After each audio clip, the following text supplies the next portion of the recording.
ಎಲ್ರಿಗೂ ನಮಸ್ಕಾರ. ಇವತ್ತು ಮಸಾಲೆ ವಡೆನ ಯಾವ ರೀತಿ ಮಾಡೋದು ನೋಡೋಣ. ಮೊದಲಿಗೆ 1 ಕಪ್ಪಿನಷ್ಟು ಕಡಲೆಬೇಳೆಯನ್ನು 2ರಿಂದ 3 ಗಂಟೆಗಳ ಕಾಲ ನೀರಿನಲ್ಲಿ ನೆನೆಸಿಡಬೇಕು. ಮಸಾಲೆ ಮಾಡಲು ಬೇಕಾಗುವ ಪದಾರ್ಥಗಳು ನೋಡೋಣ. ಒಂದು ಈರುಳ್ಳಿಯನ್ನು ಸಣ್ಣದಾಗಿ ಹೆಚ್ಚಿಕೊಳ್ಳಬೇಕು. ಕರಿಬೇವಿನ ಸೊಪ್ಪು, ಕೊತ್ತಂಬರಿ ಸೊಪ್ಪು, 2ರಿಂದ 3 ಹಸಿಮೆಣಸಿನಕಾಯಿ, ಶುಂಠಿ, ಹಸಿ ಕೊಬ್ಬರಿಯನ್ನು ಸಣ್ಣದಾಗಿ ತುರಿದಿಟ್ಟುಕೊಳ್ಳಬೇಕು. ನಂತರ ಈರುಳ್ಳಿಯನ್ನು ಆಮೇಲೆ ಮಿಶ್ರಣಕ್ಕೆ ಸೇರಿಸಲು ಆಚೆ ಇಡಬೇಕು.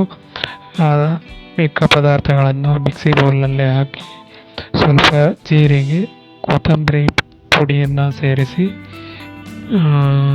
ಇದನ್ನು ರುಬ್ಬಿಕೊಳ್ಳಬೇಕು.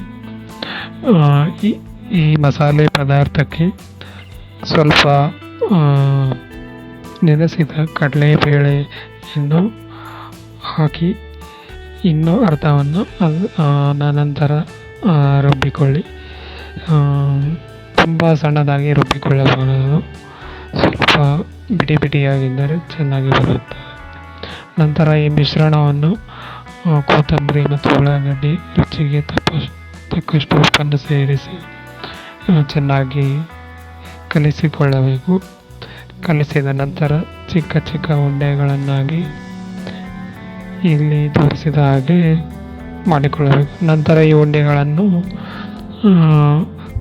ಈ ಥರ ಪ್ರೆಸ್ ಮಾಡಿ ಬಿಡಬೇಕು, ಎಣ್ಣೆಯಲ್ಲಿ ಬಿಡಬೇಕು. ಎಣ್ಣೆಯಲ್ಲಿ ಬಿಟ್ಟ ನಂತರ 1ರಿಂದ 2 ನಿಮಿಷಗಳ ಕಾಲ ಕರಿಯಬೇಕು. ಇದನ್ನು 2 ಸಲ ಫ್ರೈ ಮಾಡಿದರೆ ತುಂಬ ಚೆನ್ನಾಗಿ ಬರುತ್ತದೆ. ಸೊ ಈ ಥರ ಕೆಂಪು ಬಣ್ಣಕ್ಕೆ ತಿರುಗಿದಾಗಿ ಮಾಡಿದರೆ ತುಂಬ ಚೆನ್ನಾಗಿ ಗರಿಯಾದ ಮಸಾಲೆ ವಡೆಯನ್ನು ಮಾಡಿಕೊಳ್ಳಬಹುದು. ಈಗ 2 ನಿಮಿಷ ಆಗಿದೆ. ಸೊ ಇವಾಗ ನೋಡ್ತಿದ್ದೀರಾ ನೀವು, ಗರಿ ಮಸಾಲೆ ವಡೆ ರೆಡಿಯಾಗಿದೆ.